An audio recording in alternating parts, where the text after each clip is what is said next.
Halo guys, David di sini dan ini adalah Vivo V5s. HP ini adalah varian terbaru dari seri V dengan spesifikasi yang lebih tinggi, karena memori internal yang ada di HP ini berkapasitas 64 GB. Desain HP ini juga diberikan beberapa perombakan sehingga bagian belakangnya kelihatan mirip sama Vivo V5 Plus. Sebelum kita bahas bagian desain dan performanya secara lebih detail, kita bahas dulu bagian kamera depannya yang selalu jadi andalan Vivo buat ngejual HP ini. Kamera depan yang ada di V5s menggunakan sensor 20MP Sony IMX376 yang ditemani dengan sebuah lampu flash yang disebut Vivo sebagai selfie soft light. Ketika digunakan dalam kondisi yang gelap, lampu ini memang ngasih perbedaan yang cukup jauh karena bisa bikin muka jadi kelihatan lebih jelas. Contohnya foto selfie di bioskop ini. Dipakai buat foto di luar ruangan pas malam-malam juga bagus. Berikut adalah beberapa contoh lain soal hasil selfie dari HP ini.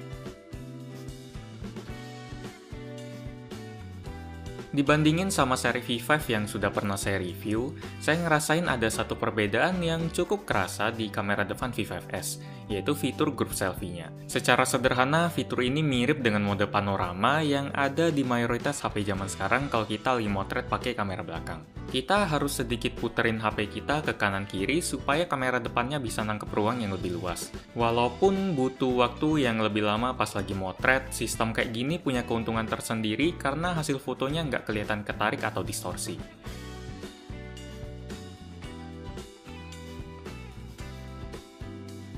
Di bagian belakang, V5s menggunakan kamera beresolusi 13MP dan berikut adalah hasil jepretannya.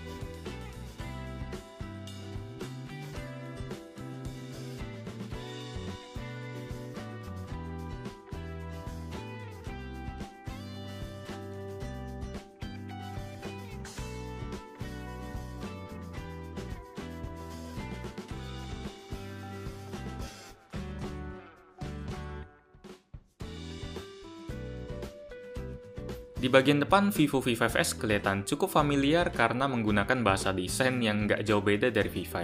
Di atasnya kita akan menemukan kamera 20MP, earpiece, sensor cahaya, sensor proximity, LED notifikasi, dan selfie soft light yang sudah kita bahas sebelumnya. Terus, di bagian depan bawah ada tombol home yang juga berfungsi sebagai sensor sidik jari yang kecepatan dan tingkat akurasinya bagus banget. Tombol home ini nggak bisa ditekan sehingga kita cukup sentuhin jari aja waktu kita mau aktifin bagian ini. Di sebelah kanan kita akan menemukan tombol power dan volume.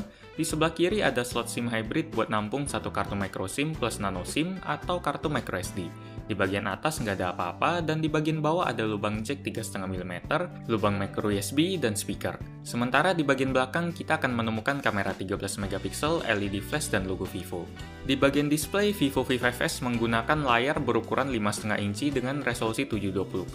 Walaupun saya sempat ngarep kalau resolusinya dinaikin jadi 1080p, tapi saya tetap ngerasa nyaman-nyaman aja sama kualitas gambar yang ditampilin HP ini. Warnanya cerah dan viewing angle-nya juga bagus. Mungkin resolusi yang secukupnya ini dipakai supaya performanya bisa lebih mulus. Tapi sebelum ngomongin bagian kenceng-kencengan itu, kita kelarin dulu bagian video di mana saya bacain Anda daftar spesifikasi dari HP ini.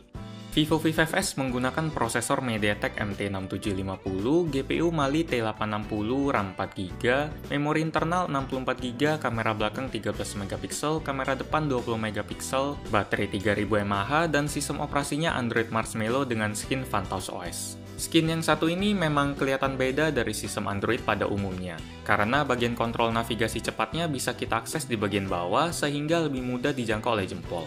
Kalau kita swipe bagian atas, yang muncul adalah tabel notifikasi. Performa yang dihasilin oleh V5s bisa dibilang menyenangkan, karena proses membuka aplikasi, swipe kanan-kiri, scrolling, semuanya kerasa mulus. Ketika dipakai buat main game 3D ringan kayak Super Mario Run, HP ini bisa ngejalaninnya dengan lancar. Waktu dipakai buat mainin game Asphalt Extreme yang sudah pakai sistem terbaru juga mulus, sama sekali nggak ada masalah. Gamenya baru bakal kerasa agak ngelambet waktu udah dimainin sekitar setengah jam karena suhu HP ini akan terasa hangat. Ketika dites di benchmark Antutu, V5s catetin skor 41 ribuan. Sementara di bagian sensor, HP ini terbilang cukup lengkap karena punya sensor cahaya dan sensor gyroscope. Salah satu bagian yang saya suka dari HP ini adalah daya tahan baterainya yang awet. Selama pemakaian seminggu lebih, saya belum pernah sekalipun kehabisan baterai dalam jangka waktu 1 hari. Dan perlu diingat, selama pemakaian HP ini, saya lumayan sering berada di luar rumah buat datengin acara launching HP lain. Sehingga intensitas pemakaian HP ini pun terbilang tinggi. Sayangnya, saya nggak bisa nemuin cara buat ngeliat durasi screen on time HP ini. Tapi kira-kira durasinya sekitar 5-6 jam. Kesimpulannya, Vivo V5S adalah sebuah HP yang memiliki kemampuan merata di semua bagian, kecuali kamera depannya yang ada di atas rata-rata. Kalau mau diibaratin, semua aspek yang ada di V5S ini dapetin nilai 7,5, dan kameranya dapat nilai 9 buat kelas harganya yang ada di angka 3,5 jutaan. Kalau ditambah dengan V5S ini, total saya udah nge-review HP Vivo selama 3 kali, dan kesimpulannya memang nggak jauh beda. Yaitu HP ini adalah HP yang cocok buat orang yang pengen HP dengan kemampuan merata. Kalau Anda minat dengan HP ini, link pre-ordernya sudah saya cantumin di bawah.